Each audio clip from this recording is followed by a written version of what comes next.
Man liekas, jānorobežo šis priekšlikums un kaut kas cits. Ja mēs skatāmies par šo priekšlikumu, man liekas, viņš labi atšķaidītu Saeimas deputātu tiesības virzīt dažādus kandidātus, piedāvājot profesionāliem cilvēkiem prezidenta aizmuguri izvirzīšanā, mazinot kaut kādu politisko tirgu izvirzīšanas sadaļā. Mums ir pārliekot apstiprināšanas sadaļu, jo tirgus jau, ja tā teikt, tajā negatīvā izpratnē viņš jebkurā gadījumā būs. Bet šajā ziņā man liekas, ka Saeimai prasītos zināma Saeimas deputātiem, nevis Saeimas pilnvaras un tiek aizskatas, protams, bet Saeimas deputātiem prasītos viņu mazliet viņu prerogatīvu atšķaidīt šajā ziņā. Tas ir tā, nerunājot par juridiskām detaļām, bet tā konceptuāli, par to, ka tas būtu pareizi. Kas ir tas cits, kas man varbūt baida, ir, ja Saeima ar likumu var sākt noteikt prezidenta pilnvaras, tad viņi var sākt noteikt arī tādas pilnvaras, kuras prezidentam var nepatikt. Par to arī debatēts ir ASV konstitūcijas izstrādes laikā, ko parlaments var darīt attiecībā uz prezidentu viņa pilnvaru laikā vai tikai pēc pilnvarām konkrētajam prezidentam un tam līdzīgi. Līdzīgi šeit, ja šis koncepts līdz šim vēsturiski ir turēts, ka tikai Satversme nosaka prezidenta pilnvaras, vai tā vismaz ir jāizriet no Satversmes, un ja tagad sāka likumos likt, ka prezidentam būs slaucīt Rīgas pils pagalmu tai skaitā un nepieņem darbā sētnieku, vai viņiem tas patiks. Līdz ar to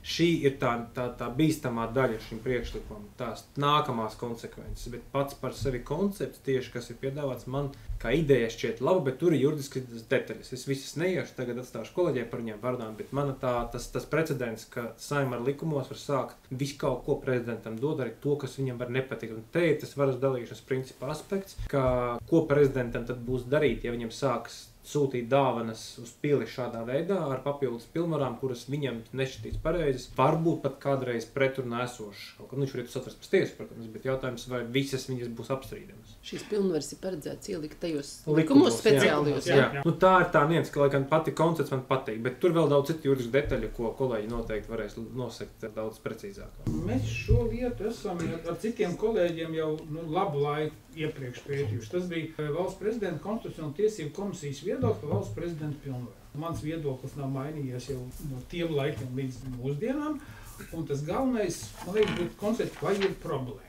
Jo toreiz, man liekas, tas bija 2012. gads, kad nevarēja vienoties par tiesību sargu amatu kandidatūru, un tagad tās notikumi bija attiecībā uz Latvijas Bankas prezidentu. Attiecībā uz valsts kontrolieru, paldies Dievam, tas vēl nav noticis, bet tad mēs varam projicēt uz šo situāciju. Kāpēc es saskatu problēmu? Es saskatu problēmu tieši tas, ko mēs jau iepriekš runājām. Ja to saglabā kā 10 Saeimas deputātu izvirzītu kandidātu, tad ir problēma, vai profesionāļi būs gatavi piekrist un tapt apzīmogoti ar izvirzītāju partijas zīmolu. Tad ir viena partijas A izvirzīts kandidāts, partijas B, partijas C. Profesionāļi varētu nepiekrist tikt apzīmogot, jo viņi negrib to darīt.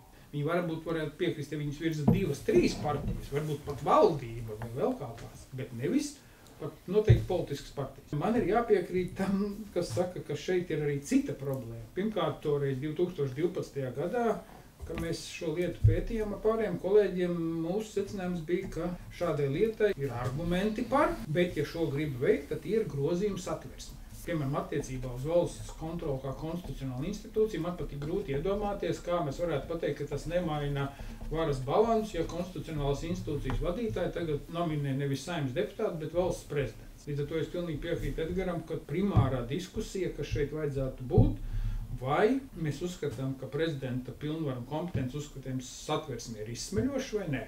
Un tad atkarībā no tā rezultāta var tālāk modelēt. Mums ikdienā ir tik daudz nieku un trokšņu, kurus laiks izšķīdina.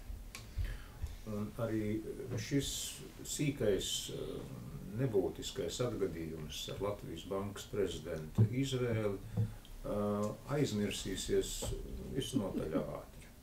Ja mums Saeimas sēdē sakausies 2 deputāti, par to runās šausmas, kas ir ievēlēt. Mēs tāpēc nemainīsim Saeimas vēlēšanu likumu. Nepateiksim, ka nedrīkst ievēlēt tādu, kurš māk kauties. Tā pati par sevi viens gadījums neatspoguļo kaut kādu fundamentālu problēmu, un cik bieži mums ir tā, ka mums ir šādi trokšņi, kuru dēļ atkal kāds saka, nu kā tad mēs novērsīsim šo problēmu, lai viņa nekad neatkārtotos. Tas taču nav iespējams. Jādzīvo ir tālāk, arī attiecībā uz šo it kā šķietamo kandidātu apzīmēšanu vai iezīmēšanu. Mēs jau esam savus vairāk kā 30 gadus pie esošās sistēmas nodzīvojuši, un ir pašiem kandidātiem, viņi jau ir iemācījušies zinām dzīves gudrību. Ja viņus uzrunā kādiem šādiem amatiem, tad parasti viņi saka, jā, tikai tad, ja viņi saka, jā, man balsis būs garantēta. Ja cilvēks piekrīt tikai viena politiskā spēka izvirzīšanai, nu tad viņam ir jārēķinās, ka viņam balsu var nepietikt, ja viņam nav sagaidāms atbalsts arī no pārējiem, tad viņam ir jāzina, ar ko viņš riskē. Vai var paredzēt plašāku, daudzveidīgāku izvirzīšanas kārtību iespējams, bet dienu tad ir jāsaprot, vai esošā kārtība, kuras teikt, ir ļoti plašas iespējas kandidātiem tikt izvirzītie. Tajā ziņā parlaments ir pietiekami tuvu. Tos profesionāļus var uzrunāt, tikai tad ir tiešām jautājums, vai viņiem ir drošība, ka, ja viņš tiek uzrunāts, ka viņi tiešām ievēlēs.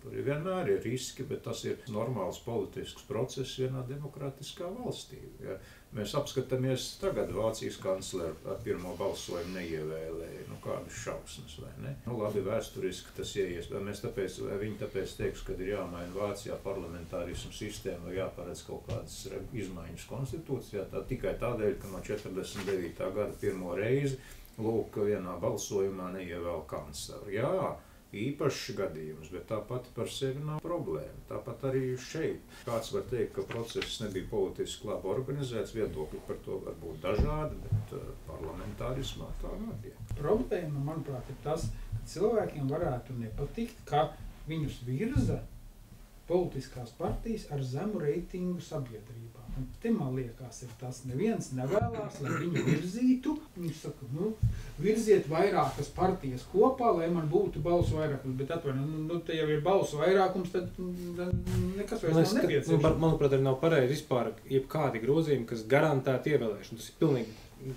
to nometam nos uzreiz, tā nedrīkst būt vienkārši. Man liekas, tas es piekrītu, ka tā problēma ir ne tikai, ka cilvēkiem varētu nepatikt, bet arī tas, ka valsts varētu iegūt vairāk avantūristus un oportunistus kā kandidātus nekā profesionāļus. Manuprāt, profesionālam kandidātam uz profesionāliem amatiem, uz politiskiem ir citādāk. Profesionālam amatiem viņiem nevajadzētu domāt par partiju savstarpējām attiecībām un kaut kādu zīmogošanu. Viņiem ir jābūt tas, ka fair game parlamentā. Jā, varbūt tā, ka visiem ir jāpatīk, viņš var tikt noraidīts. Tas, lai tā asociācija nav tāda no to politisko pēcgaršu. Tas joprojām kaut cik ir, un tu nezini īsti pret ko tiec iemainīts, ka tā spēle viņiem nav saprotama. Viņi nesaprot parlamentārā politisko spēli, viņiem arī nebūtu viņa jāsaprot. Tas ir tas, ka viņiem liekas, ka prezidents tāds tēvs vai māte, pie kura pleca viņš turēsies, un viņš viņu izvedīs cauri, vai sekmīgi vai nesekmīgi, bet parlamentam. Bet šeit ir vēl viena tas, ka prezidents virza, nenozīmē, ka Saeimai tas ir jāapstiprina. Protams. Un te būtu arī jāapzinās, ka bieži vien saka, tiek samazinātas Saeimas tiesības. Nē, Saeimas tiesības netiek samazinātas. Tas, kas tiek samazināts, un man jāpiekrīt, ka tiek samazināts Saeimas deputātu tiesības izvirzīt kandidātus. Vai ir vēl kaut kāds cits mehānisms, lai to likvidētu? Labi, šobrīd 10 deputāti, varbūt varam teikt, vai 20 virza, vai 34 lai virza. Varbūt tās ir tās īstās zāles, kas ļautu paplašināt to bāzi. Lai tu sadarboties viņiem. Lai būtu tā, ka nebūtu, teiksim, 5 deputāti, kas virza vienu kandidātu, jo šobrīd ir maza frakcija, 5 deputāti, mēs nemaz nevaram virzīt kandidātu. Tāpēc, ja jūs nevarat, ka jūs esat ļoti neliela frakcija, varbūt vajag plašāku bāzi tam kandidātam. Jā, šī, man liekas, ir laba doma. Nebija pat aizdomāts, bet man liekas, tā ir laba lieta, ka varbūt kā alternatīva ir palielināt kaut kur arī to deputātu izvirzītāju skaitu, ka tev liekas, kaut kāda kolaborācija ir vajadzīga līdzīgi kāds pieteikums Satversmes tiesā, kur tev bieži vien ir vajag 2 partiju, bieži vien vai 3 partiju kombinācijas vai 3-4 parakstiem pie izmeklēšanas komisijām vai otrreizēji vai likumā publicēšanas apturēšanai. Un tur jau parasti ir tāda Jā, un arī tos parakstus ir grūtāk. Arī pieregulēt parakstu atsaukšanas jautājumus, vēl kaut kāds nianses. Bet kas būtu, teiksim, šādā te gadījumā, jo es atcerējos, kas mums būs par rakstu šajā žurnālā. Mums taču būs Kristīnas Līces raksts par šiem grozījumiem. Kas notika situācijā? Prezidents izvirza vienu kandidātu, Saeima viņu noraida. Prezidentam jāvirza vēlreiz. Bet ja prezidents iespītējas un nevirza? Tas patiesībā ir jautājums, tās jau nav prezidenta tiesības. Tas ir prezidenta pienākums. Viņš nevar tā vienkārši iecirsties. Varam prezidentam uzlikt papildus pienākums, jo tā tikai liekas, ka tā ir tiesība. Ja tavu kandidatūru noraidīs, tad tev būs pienākums, nevis tiesība. Tad visu tev skatīsies. Arī mums jau ir likumos šobrīd paredzēts dažādas padomes vai kaut kāds, kur prezidentam kaut kas ir jādala. Ziniet, bieži vien tās ir diezgan liels zobas sāpes, arī var no savas pieredzes teikt, atrast to kandidātu, kuru tur Dievs vien zina kādu organizāciju deleģēt, jo varbūt prezidentam viņi vispār neinteresē. Viņi politiskās prioritātēs tas nav. Bet viņam ir jāatrod kāds cilvēks, ko tur ielikt. Un viņš varbūt negribētu, ka likumos viņam piešķir tādu pilnvaru, tur kaut kādā žūpības apkarošanas padomē būtu, piemēram. Viņš negrib, viņam žūpība nav apkarošana, nav prioritāte, tikai žūpība prioritāte. Tas varbūt, prezidents varbūt dažādi ar savām prioritātēm, ar savām vērtībām, ko viņi pārstāv. Līdz ar to par to ir tā bažas. Bet vai nav baža par to, kas arī izskan, ka vispār cilvēki ir vīlušies parlamentārā demokrātijā, kas mums ir satversmē, un ka visu laiku notiek centieni, arī jau pieminēto to balsu vākšanu par tautas vēlētu valsts prezidentu, ka tas tomēr ir tāda bīdīšanās prezidentālas republikas virzienā. Es domāju, ka tas ir tā prezidentālā republika. Vai tās būtu zāles mūsu demokrātijai prezidentāla? Šāda te, ka mums būtu tāds viens stingrais baltais tēvs. Bet pirmkārt, šis nav par prezidentu republiku, nē. Tas ir pirmkārt un otrkārt, cik reižu mēģināt savākt paraksti ar viltojumiem un krimināla procesiem un bez tiem. Tā arī Gunārs ļoti labi ieskicēja sākotnējo to pozīciju.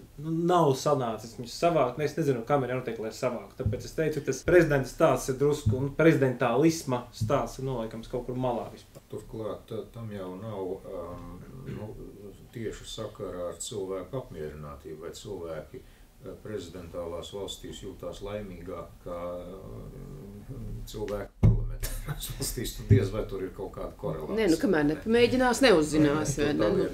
Vēl zināms repliks tikai par to, ja ir arguments, ka vajag nodot prezidentam, sakot, ka politiskajām partijām ir zema uzticība.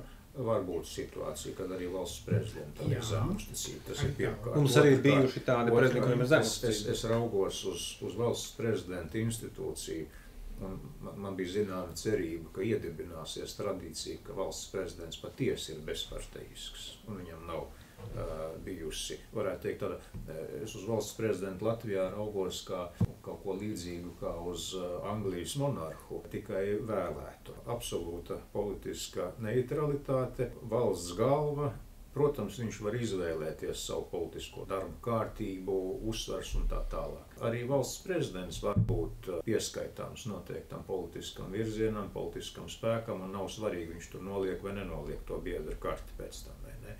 Arī viņš līdz ar to, ja kāds saka, ka baidās, ka kandidāti ir iezīmēti, tad būs arī iezīmēts kandidāts no valsts prezidenta. Un tas, ka viņš saucās valsts prezidents, nebūtu nenozīmē, ka tur ir kaut kāds svētuma urjols tam visam apkārt. Arī tā blakne ir, jo šofera dēlu iespējamību virzīt nav izslēgta. Tāda iespējamība pastāv. Ja valsts prezidents uzskatīs, ka viņam ir kaut kāda interesi virzīt kādu cilvēku uz Latvijas bankas prezidenta amatu, tā ir milzīga iespēja. To mēs varam redzēt arī pēc prezidenta komandām. Mums ir bijuši prezidenti, kuri izvēlās draugus vai radiniekus, citi, kuri izvēlās vēsturiskos līdzgaitniekus, citi neitrālus. Arī tur redzēt, ka arī tā varbūt ir iekšējā virtuvē, kā prezidenti veido savu komandu. Bet tur arī ir redzētas dažādas tendences, ja tā var teikt, gan labākas, gan mazāk labas. Es arī pilnībā piekrītu lielisko kolēģi teiktajam, ka satversmē, un īpaši mēs labi zinām satversmes izstrādē, valsts prezidenta institūcija bija ļoti daudz apspriest un vairākuma atbalsts, protams, buvo koncepcijai, ka tas ir ļoti simbolisks amats. Bez reālām valsts varas izpausmēm izņemot to, kas jau ir iezīmēts un paredzēts satversmē. Tas neizslēdz, ka likumā var paredzēt arī zināms simbolisks, ceremoniāls, nebūtiskas pilnvaras, kuras nemaina faktisko valsts varas līdzsvaru. Bet kandidātu izvirzīšana, jo īpaši tad, ja viņš ir vienīgais izvirzītājs, tā ir ļoti būtiska tiesība. Tas nav sīkumiņš, kas šeit tiek paredzēts. Tā ir ļoti būtiska valsts varas koncentrēšana tādā veidā, kas Satversmē noteikti nav bijusi paredzēta tajā laikā, kad šie jautājumi tika apspriesti. Un ja viņa būtu paredzēta, visticamāk šie panti, kas paredzētu šo izvirzīšanu, būtu pieminēti arī Satversmes 53. pantā, kas paredz, kad prezidents nes politisko atbildību, ja tā var teikt. Ja tā mēs skatāmies, tad, Jo nav šaubu, ja Satversmes izstrādāšanas laikā gribētu, ka valsts kontrolieri virza valsts prezidents, taču viņi būtu melns uz baltu uzrakstījuši. Neapšaubām. Piemēram, Satversmes 58. pants. Ministru kabinetam ir padotas valsts pārvaldes iestādes. Satversmes tiesa pati ir uzsvērusi un analizējot arī likumu Satversmes izstrādes materiālus, secināja, ka pirmā doma bija pateikt, ka ministru kabinetam nevis valsts prezidentam. Jā, šis ir ļoti labs punkts. Tad tas mums ir katram valsts varas orgānam pamata kompetence ir iezīmēt vairāk vai mazāk precīzi. Dažiem mums viņi jau ir Saeima likumdevējs vai tā tālāk. Protams, Saeimai nav izsmeļoši pateikt visus viņus pilnus. Tur viņu nav, bet tas ir pie katras šī institūta ir jāanalizē atsevišķi. Un valsts prezidenta gadījums ir īpašs, jo tur tiešām tika apsvērts, ko tad mēs viņam tādu būtisku varam uzticēt. Un, ja grib šādā veidā palielināt, tad ir jābūt konstitucionālai diskusijai par, un līdz ar to arī konstitucionālam lēmumam, grozot Satversmi, šādā veidā tik būtiski papildināt. Kamēr vienā likumā ieraksta vienu izvirzīšanas iespēju, tikmēr tas vēl neko būtiski nevar. Ceremoniāli iespēja. Bet tā kā tas ir paredzēts jau tik nozīmīgā apmērā, tad man ir jāpiekrīt kolēģi. Piemēram, konkordāta ratifikācijas likumā, kurā minēts, ka valsts prezidenta uzdevumā kāds publicē paziņojumu par pāvests ir deleģējis kā Latvijā kā attiecīgo bīskapu, kas ir formāls pasākums, tīri no notas izrietošs un tālāk paziņots, kur nav šī ieskata tiesība. Kā viens, vai piemēram, NBS komandiera iesniegšanas Saeimā, kas balstās uz viņa noteikto statusu Satversmes pants, kas viņam paredz šajā jomā darbību, lai gan neparedz to pašu kreatīvo funkciju, bet šo atbildību par šo funkciju viņam paredz kā tā, šī defensīvo funkcija. Ja? Tā kā tur vienmēr ir kaut kas, vai diplomātu, piemēram, akreditācijas vēstuļu parakstīšana, ja? Un pieņemšana, kas arī izriet no Satversmes panta par starptautisko reprezentēšanu. Tā kā tur vienmēr ir kaut kāda loģika tam visam. Mūsu lasītājs ir arī students, tāpēc es gribētu, lai jūs izsakaties tādā no konstitucionālo tiesību skatpunktu, kas būtu noderīgi studentiem. Gatavojoties šai intervijai, mēs tieši lasījām šo Satversmes tiesas spriedumu, kas bija toreiz par radio un televīzijas likuma atbilstību Satversmē, un tur tieši ir šis citāts, ka valsts varas dalīšanas princips garantē līdzsvaru un savstarpēju kontroli, lai novērstu varas uzurpācijas tendences un sekmētu varas mērenību. Varbūt jūs varat paskaidrot mūsu lasītājiem, kā saprast šo te valsts varas dalīšanas ideju attiecībā uz šādu konkrētu gadījumu. Man liekas, ka toreiz 2012. gadā Konstitucionālo tiesību komisijā mēs pētījām, mēs skatījāmies dažādu valsts prezidentu pilnvaru apjoms, un bija dīvaini tādi secinājumi, ka ir valstis, kurās ir tautas vēlēts valsts prezidents, bet pilnvaru apjoms pat varbūt ir mazāks nekā Latvijas valsts prezidentam. Līdz ar to tā ir tāda mīta izplatīšana, ka uzreiz tautas vēlēts nozīmē lielāks pilnvars. Tā nav. Vienlaikus Konstitucionālo tiesību komisija arī konstatēja, ka ja prezidentam būtu šādas pilnvaras, tas nemainītu Latvijas parlamentāro iekārtu, ja būtu tikai šīs trīs tiesības valsts prezidentam. Bet es teiktu tā, man liekas, ka atbildi uz šo jautājumu varēs sniegt tikai vienīgi Satversmes tiesa, ja kāds vērsīsies un, piemēram, apstrīdēs, vai mums ir pietiekoši pamats uzskatīt, ka valsts prezidenta izvirzītie pārstāv augstskolu padomēs atbilst Satversmē vai neatbilst Satversmē. Šobrīd mēs no sprieduma citā lietā nevaram 100% izdarīt secinājumu uz šo situāciju. Bez tam mēs nevaram izdarīt secinājumu arī uz situāciju, kas vēl nav notikusi. Vēl nav pieņemts likums, ka valsts prezidenta tiesība ir izvirzīt Latvijas bankas prezidenta amata kandidātu. Ja to pārbaudītu Satversmes tiesa, tad viņi pateikt, jā, atbilst Satversmē vai nē. Šobrīd tie ir tādi minējumi. Es teiktu, būtu ļoti labi, ja tas tā ir, bet ir daudzas lietas, kas līdz Satversmes tiesai nenonāk, un tas ir patīkami padiskutēt. Tas radio un televīzijas lieta. Pirmkārt, jāatcerās, ka viņi bija par kabineta, par 58. panta interpretāciju, ko Edvīns, ka viņam pieskārās par to, ka prezidents, ka parādot tā 58. panta īsto jēvu, ka izpildvarai nav pakļautam monarha veidīgam vienpersoniskai būtnei valsts prezidentam, ka tas ir valdība, ka demokrātiski leģitimēts tieši orgāns, kas nodarbojas ar izpildvaras vadību, ka tādā veidā nodrošina, ka vēlētājs, parlaments, valdība, izpildvara. Un tur ir tā koleģialitātes elements, ir kā teikt, pieņemti lēmumi, un ka kabinets izskata dažādu ministriju jautājumus kopsakarā. Tas varas dalīšanas elements bija tieši tas, ka parādīja, ka tas duālisms izpildvarā, kas ir viens no elementiem, kā viņu novērst, proti duālisms izpildvarā tiek novērsts ar kontrasignācijas institūta palīdzību un norobežojot valdības un prezidenta pilnvaras gan šādā veidā ar 58. pantu, gan veidā, ka prezidentam ir jāiegūst arī premjera vai ministra kontrasignācija līdzparaksts, ka viņš sāk darboties izpildvaras jomā. Tāpat kā prezidentam nedrīkst ļaut būt pārāk dominējošam par parlamentu, piemēram, tie skaitā. Tāpēc arī Satversme paredz, ko viņš drīkst darīt, kā drīkst darīt, kad var veto pārvarēt, kurā brīdī un tam līdzīgi. Vai, piemēram, prezidenta, Latvijā tas tā nav, bet, piemēram, valsts prezidenta atalgojumu. Ir valsts, kur saka, ka valsts prezidenta atalgojumu nevar mainīt viņa pilnvaru laikā. Jo tas var būt veids, kā parlaments mēģina viņu nomēdēt badā. Vai neļaut viņam nopirkt skaistas drēbes, kas būtu vajadzīgas. Ja? Vai vēl tāda pat lieta, kā šajā konkrētās iniciatīvas sakarā, ko es jau minēju, ka parlaments redzot, ka prezidents grib izvirzīt tagad tos amatus, viņi saka, labi, bet mēs jums vēl kādas pilnvaras saliksim. Tad sāk likt prezidentam 1, 2, 3 pilnvaru. Apgrūtinoši. Jau tādā veidā, ka prezidents jūt, ka viņš vairs, ka viņam tas ir pa daudz, ka institūcija nespēja pacelt šo resursu, varbūt pat konfliktējuši, vai pat, jo arī prezidenta pilnvaras kādreiz var būt konfliktējuši, ka traucēt vienu otru izpildi. Piemēram, pārāk aktīvs darbs likumdošanas procesā var radīt problēmas veto un otrādāk. Tur tomēr tu vienam tā kā purkāns un pātāji, tev vajag atkarīgs no tiem, kurus tu kritizē. Tādēļ tā tas varas dalīšanas un princips, tā mērenība izpaužās, ka katram ir iedota tā sava loma un ir iedota savs pretspars.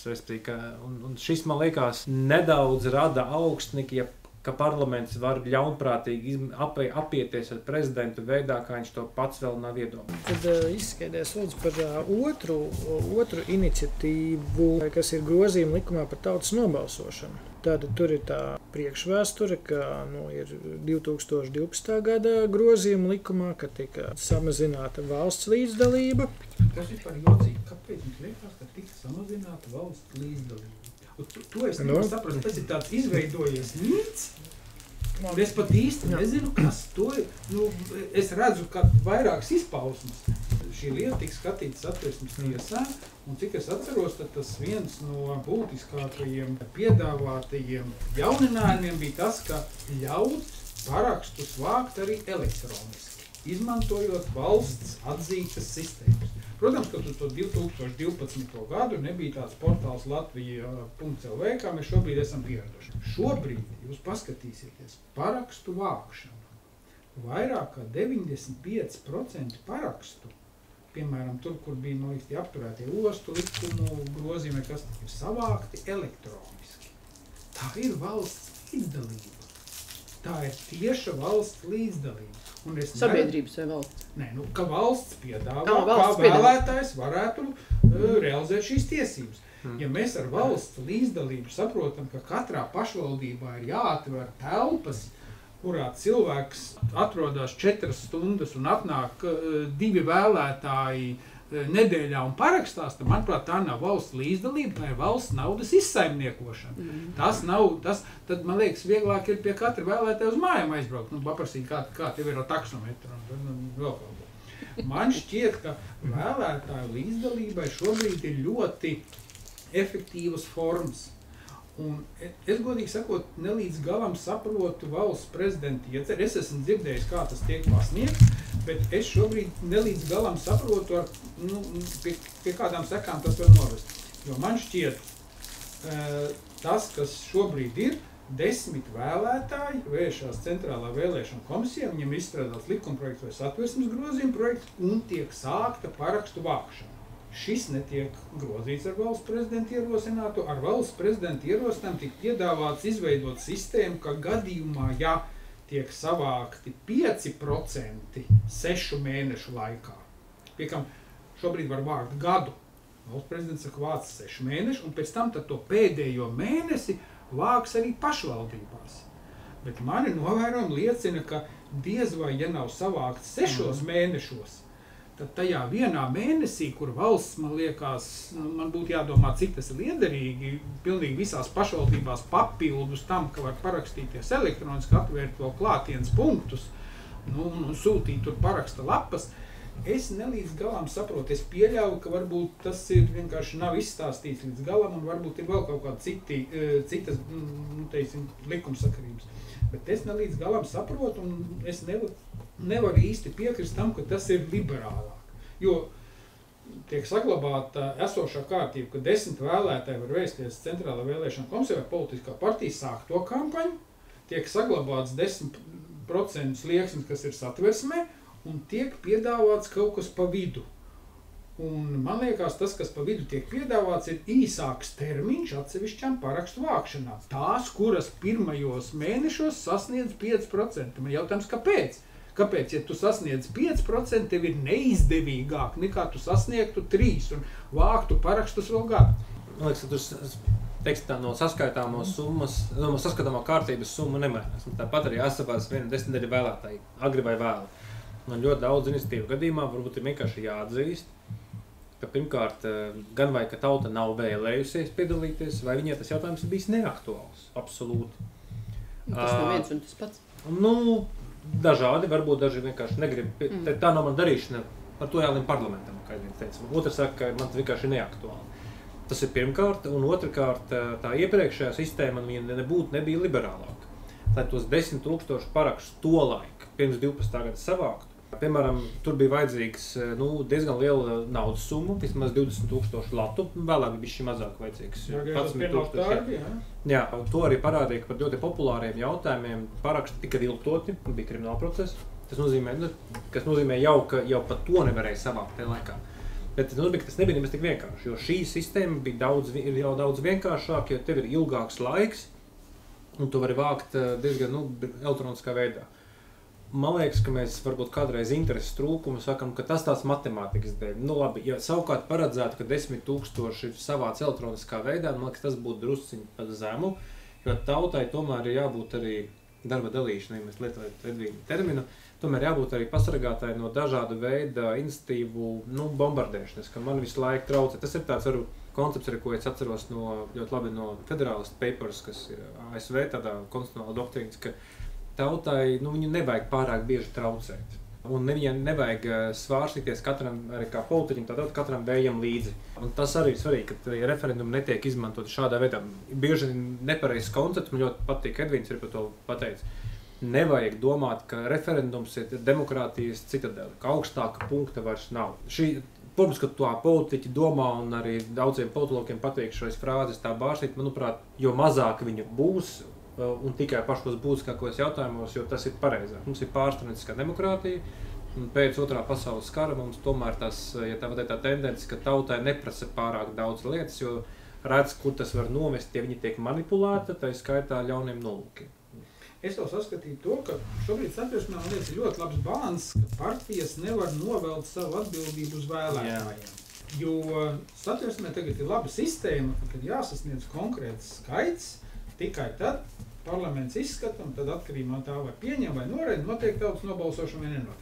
Un mums ir bijuši vairāk gadījumi, ka šis ir izmantots priekšvēlēšanu laikā, lai politiskā partija mēģinātu sev vēlams jautājums aktualizēt. Atcerēsimies parakstu vākšanu par grozījumiem pilsonības likumā. Precīzi pielikts klāt, salāgojot termiņus, lai tautas nobalsošana būtu kopā ar Saeimas vēlēšanām. Lai tādējādi nodrošinātu, ka ir kvorums un atnāk nepieciešamais balsotāju skaits. Partijas var sākt šādi modelēt. Tā kā es teiktu, ka tas arguments, kas ir izskanējis, ka nav iesniegts neviens šāds likumprojekts valsts prezidentam beidzamo 10 gadu laikā. Un tad mēs varam redzēt, ka 10 gadu laikā ir notikušas vairākas parakstu vākšanas, lai atceltu grozījumus tautas nobalsošanas likumā. Neviena no šīm parakstu vākšanām nav sasniegusi nepieciešamo balsu skaitu. Pat tuvu tam nav. Tad jautājums, vai mums jāuzņem kaut kādas saistības, kad reizi gadā jābūt, reizi 10 gados jābūt tautas nobalsošanai? Nu ne, taču es teiktu, tā būtu tāda mākslīga prasība. Es pieļauju, ka Latvijas pašreizējais tas stāvoklis ir tāds, ka neviens nav spējis, varbūt no politiķiem vai no nepolitiķiem, piedāvāt tādu jautājumu, kas sasniegtu tādu Saimas pretestību, kad ja tie ierosināja teikt, mēs zinām, ka Saima to neatrisinās, tāpēc mēs iesim to parakstu vākšanas ceļu. Jo diezgan daudzas lietas ir iespējams atrisināt Saimā, vēršoties ar kolektīvo iesniegumu, ko ir vēl vieglāk izdarīt. Un es pieļauju, ka daudzas tās lietas, kas potenciāli, labi, tas man pieņēmums, bet potenciāli, kas varēja nonākt līdz tautas nobalsošanai, šobrīd nenonāk, un mums ir vairāk nekā 100 kolektīvo iesniegumu Saimā. Kas tiek izskatīts Saimā, daudzi tiek pieņemti, daudzi Kādā periodā? Man liekas, ka kopš tā kolektīvā iesnieguma iekļaušanas kārtības rulī 12. gadā kaut kādā. Jā, ir vairāk kā 100.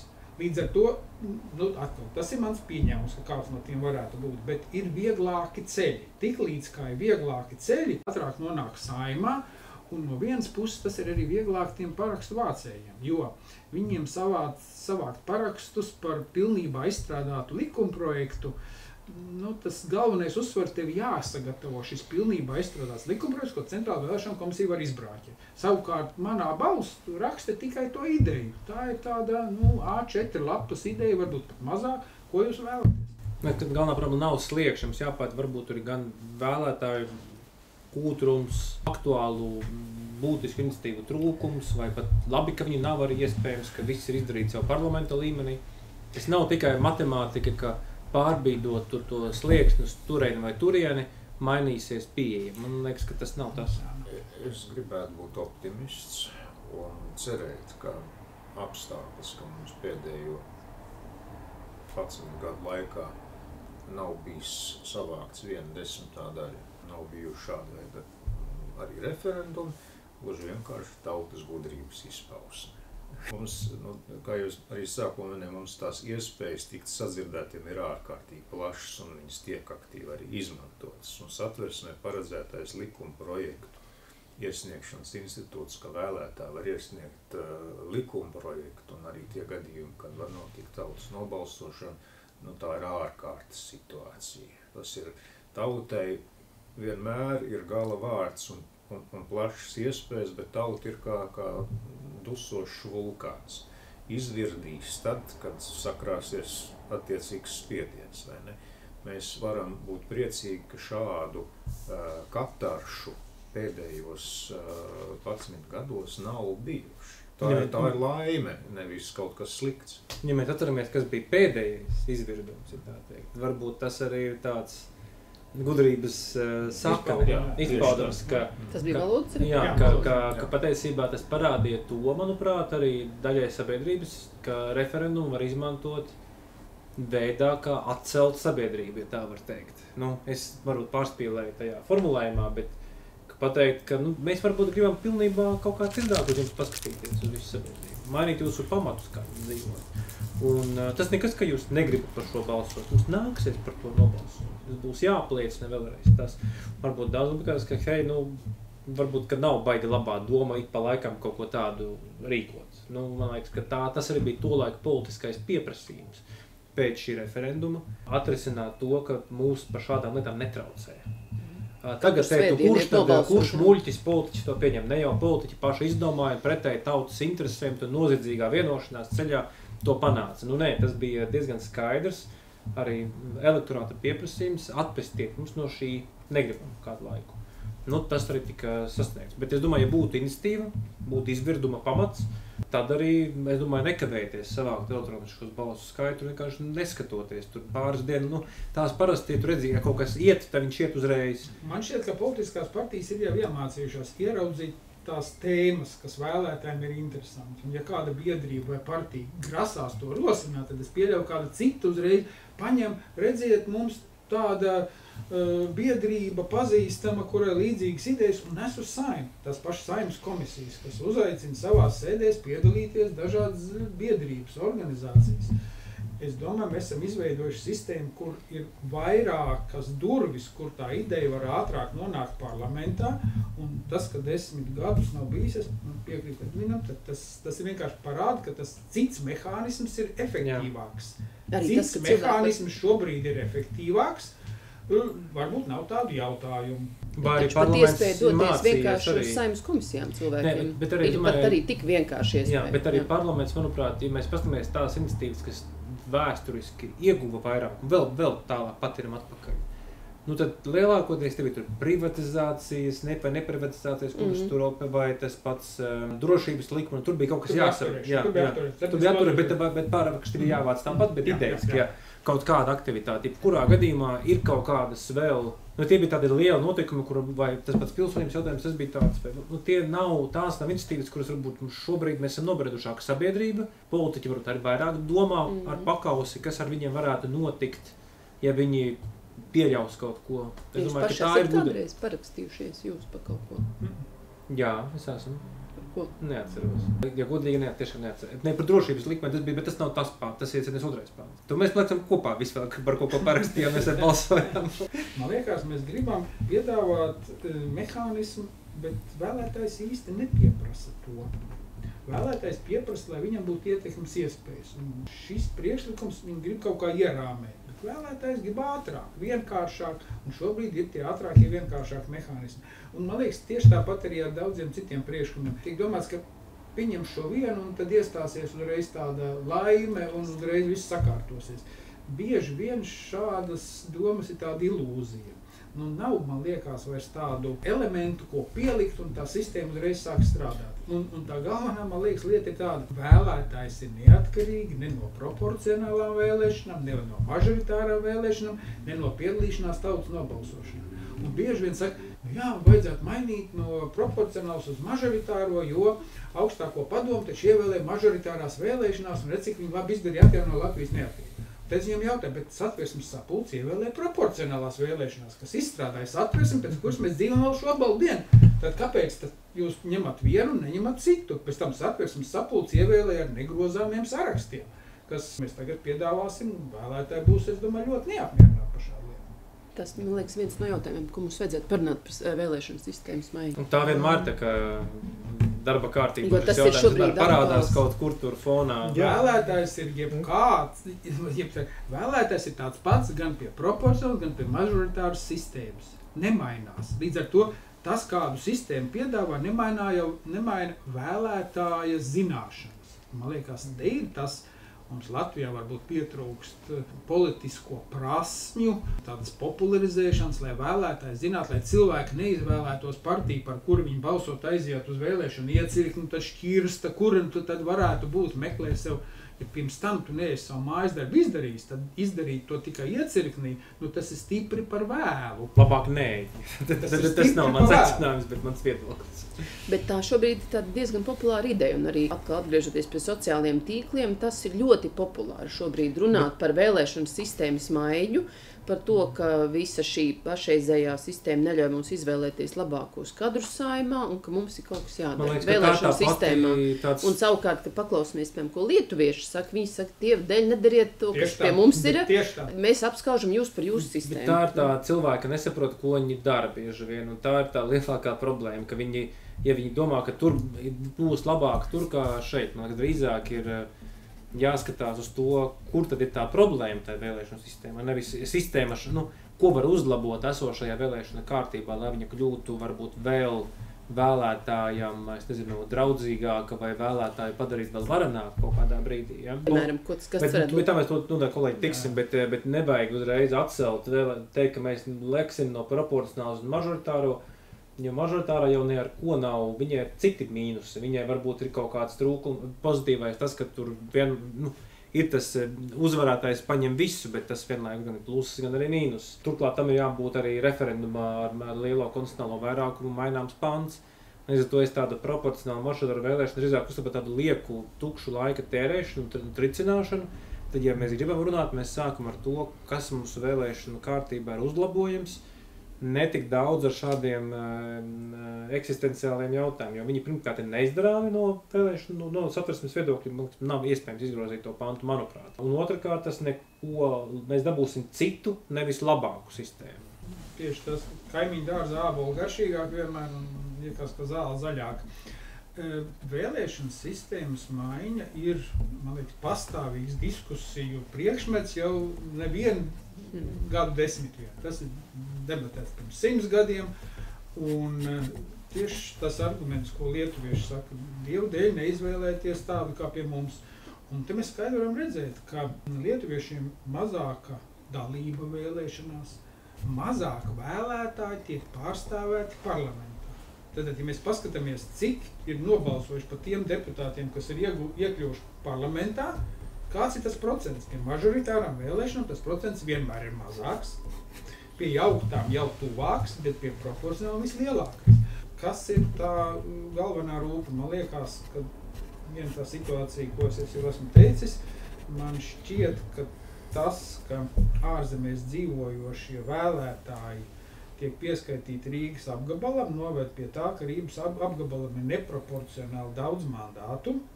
Tos mandātus aprēķina pēc potenciālo vēlētāju skaita pirms vēlēšanām, un tas, ko mēs redzam, tieši Rīgas apgabalā dzīvojušie vēlētāji, kas balso šeit, nobalso daudz aktīvāk, bet savukārt tie, kas dzīvo ārzemēs, nobalso ļoti maz aktīvi, kaut kādi 11%.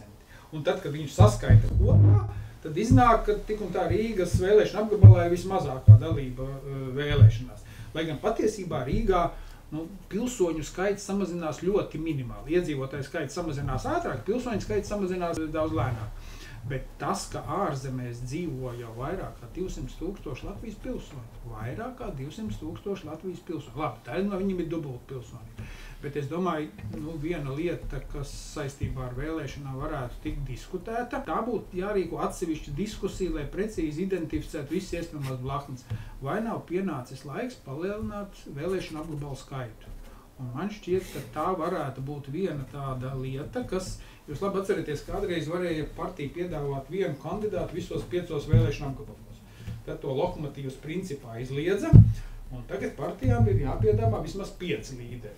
Ja partijām būtu jāpiedāvā 10 vai 12 līderi, es pieļauju, ka tā būtu vairāk reģionalizētu. Un tad tas līderis, piemēram, Liepājā atšķirtos no līdera Ventspilī, ja mēs Kurzemi sadalītu uz pusēm kā vienu vēlēšanu apgabalu. Vai pat 3 daļās. Vai arī, teiksim, Rīgā. Rīgā gan tas nav tik viegli izdarāms, bet te varētu būt diskusija, vai to vēlmi, ko es nolasu, varbūt tā no sabiedrības, varbūt, kā es to redzu, ka gribu, lai tas deputāts būtu tuvāk vēlētājiem, būtu taisam mazāks vēlēšana apgabals. Jo man jāpiekrīt, ka 36 mandāti Rīgā, tas ir daudz, neidentificējās vairs. Neidentificējās tas ar to. Vai nebūs tā, ka jo labāk viņu pazīst tie cilvēki, jo mazāk grib balsot? Arī varbūt, tāpēc es saku, būtu vispirms.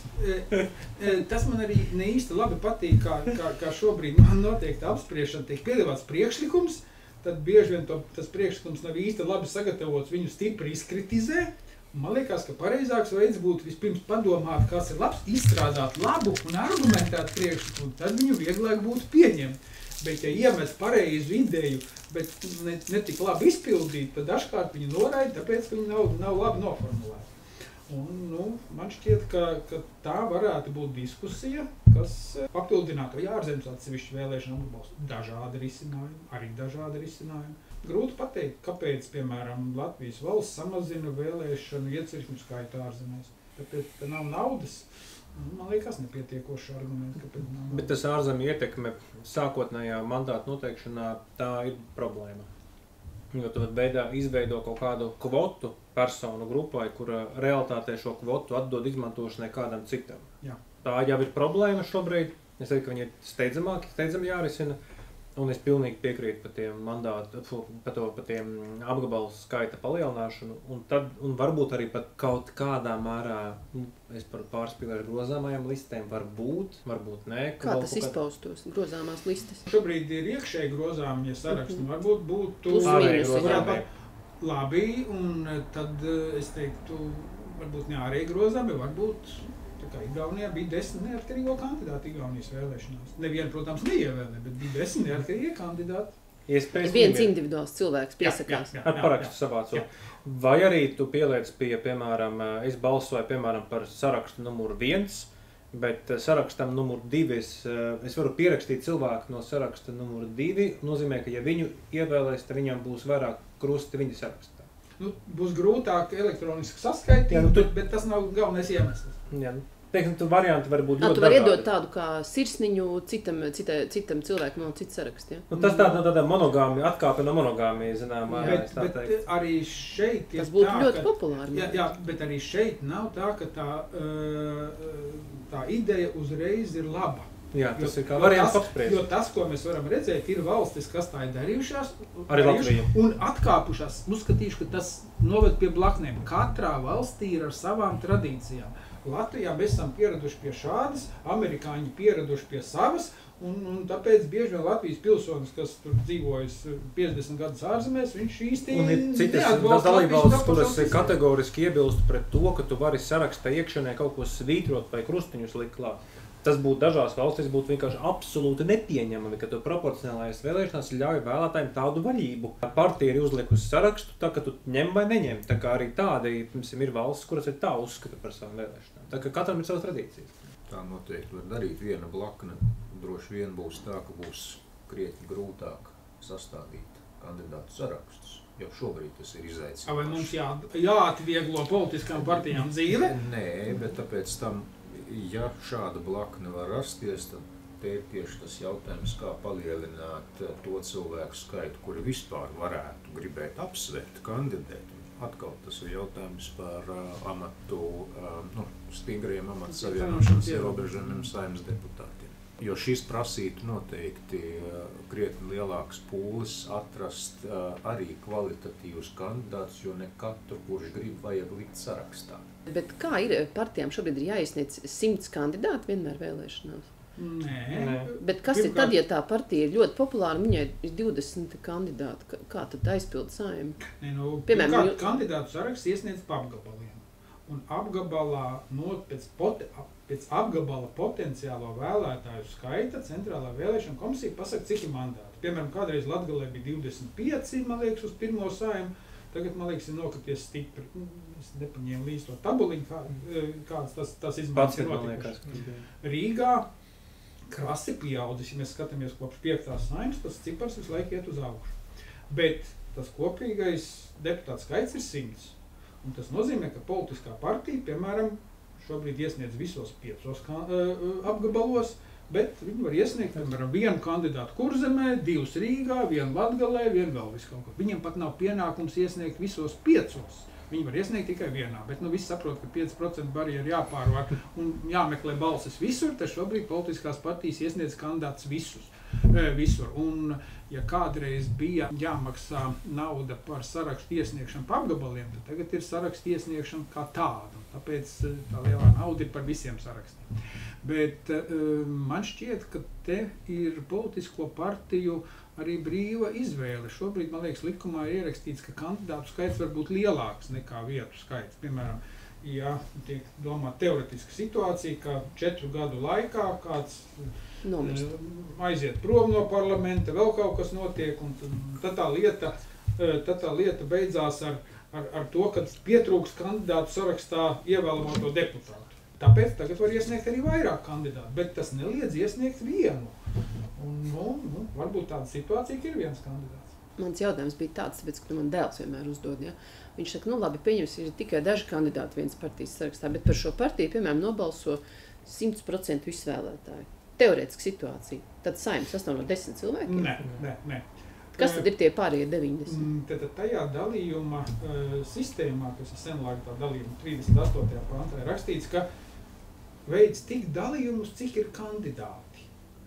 Piemēram, ja tai partijai iekristu 8 mandāti, bet viņi ir pieteikuši tikai 3 cilvēkus, tad tikai tos 3 ar ievēlētu. Pārējie dalījumi būtu pārējām partijām.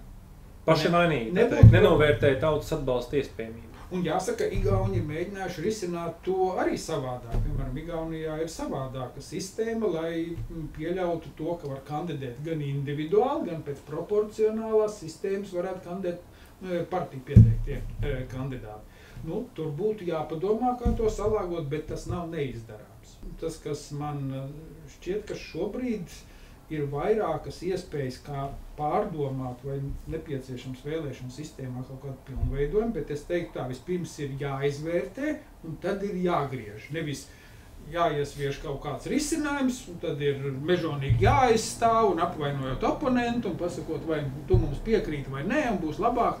Ir jāizdara vispirms pētījums, un tad ir jādara, nevis otrā. Es gribētu apvainot oponentu šajā gadījumā, teikt tā, ka man liekas, diskusija par mažoritāru vai proporcionālā, tas ir tāda, nu, tas nav baigi profesionāli šobrīd vairāk, es tā teiktu. Mums būtu jāpastās drusku niansētāk tā lieta.